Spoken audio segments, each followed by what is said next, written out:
જય શ્રી કૃષ્ણ મિત્રો, સ્વાગત છે તમારું મારી ચેનલમાં। આજે આપણે ખૂબ જ ટેસ્ટી મેથી આલુ પરાઠા બનાવશું। તો ઘણા લોકોની છે ને કમ્પ્લેન હોય છે કે આલુ પરાઠા બનાવતી વખતે ફાટી જાય છે કાં પછી મસાલો છે ને બધે પરાઠામાં સ્પ્રેડ નથી થતો। તો આજે આપણે એક નવી ટ્રીક સાથે આલુ પરાઠા બનાવશું, જેમાં તમારો મસાલો વ્યવસ્થિત બધે સ્પ્રેડ પણ થશે અને આલુ પરાઠા ફાટશે પણ નહીં। તો ચાલો રેસીપી શરૂ કરીએ। મેથી આલુ પરાઠા બનાવવા માટે સૌથી પહેલાં આપણે અહીંયા લીલું મરચું, લસણ અને આદું લઈ લઈશું। એને આપણે મિક્સીમાં ક્રશ કરી લેવાનું છે। જો તમે લસણ કે ડુંગળી ન ખાતા હોય તો તમે સ્કીપ કરી શકો છો। તો અહીંયા મેં મેથી લીધી છે। મેથીને પણ આપણે સરસ ધોઈ ઝીણી સમારી લેશું। હવે લોટ બાંધવા માટે આપણે અહીંયા 1.5 કપ ઘઉંનો જે ઝીણો લોટ હોય એ એડ કરશું। લાલ મરચું પાવડર, હળદર પાવડર, સ્વાદ પ્રમાણે મીઠું, અડધી નાની ચમચી અજમો એડ કરશું। અજમાથી ખૂબ સરસ એવો ટેસ્ટ આવે છે આલુ પરોઠામાં, તો જરૂરથી એડ કરશું।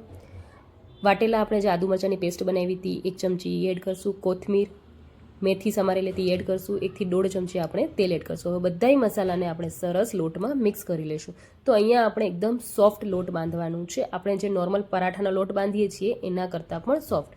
તો થોડું પાણી એડ કરીને આપણે એનો લોટ બાંધી લેશું। તો આ આલુ પરાઠા તમે સવારે જે નાસ્તામાં બનાવો કે બાળકોને લંચ બોક્સમાં પણ આપી શકો છો અને ડિનરમાં પણ બનાવી શકો છો। ખૂબ જ ટેસ્ટી બને છે અને બહુ ઝટપટ બનીને રેડી થાય છે।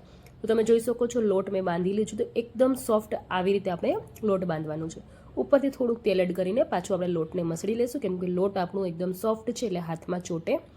તો આપણે આવી રીતે તેલ એડ કરીને એને સરસ મસળી લેશું। તો અહીંયા આપણે આ મેથી આલુ પરાઠા સાથે ચટપટો આલુનો મસાલો બનાવશું। તો લોટ બંધાઈ ગયો છે, એને આપણે સાઈડમાં રાખી દઈશું। તો અહીંયા મેં 3 બટેકા બાફીને લઈ લીધા છે। સાથે આપણે અહીંયા 1 ઝીણી સમારેલી ડુંગળી એડ કરશું। તો મેં પહેલાં જ તમને કીધું હતું કે જો તમે લસણ ડુંગળી ન ખાતા હોય તો સ્કીપ કરી શકો છો। અડધી નાની ચમચી લાલ મરચું પાવડર, અડધી ચમચી હળદર, અડધી ચમચી ધાણા જીરું પાવડર, સ્વાદ પ્રમાણે મીઠું, અડધી નાની ચમચી આમચૂર પાવડર એડ કરશું, અડધી નાની ચમચી ગરમ મસાલો અને જે આદુ મરચાં લસણની પેસ્ટ એડ કરી આપણે પીસીને રાખી હતી એ બી એડ કરશું। થોડીક કોથમીર એડ કરીને બધી વસ્તુને સરસ મિક્સ કરી લેશું। અહીંયા આપણે થોડુંક મરી પાવડર એડ કરશું, મારાથી સ્કીપ થઈ ગયું છે એટલે હું પછી ઉપરથી એડ કરું છું। તમે મસાલા સાથે પણ એડ કરી લેજો।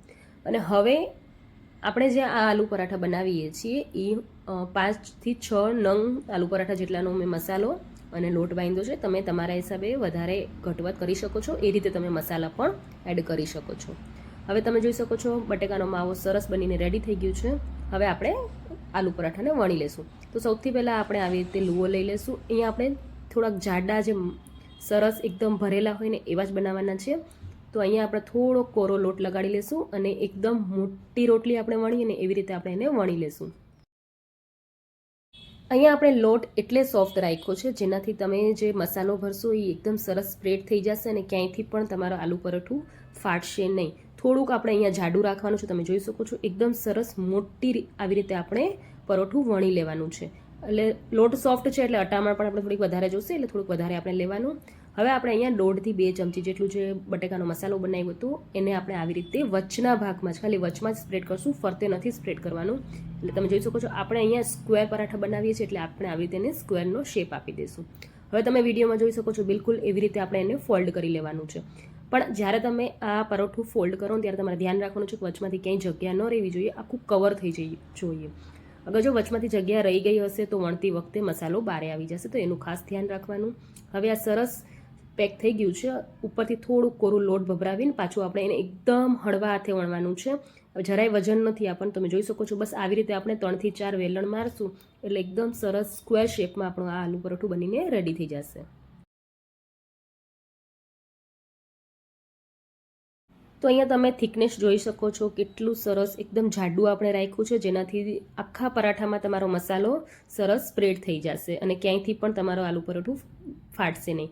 તો તવી ઉપર આપણે પહેલાં થોડું ઘી લગાડી લઈશું, તમે બટર કે તેલમાં પણ બનાવી શકો છો। અને હવે આપણે બંને સાઈડ થોડું ઘી લગાડીને આ પરાઠાને શેકી લેશું।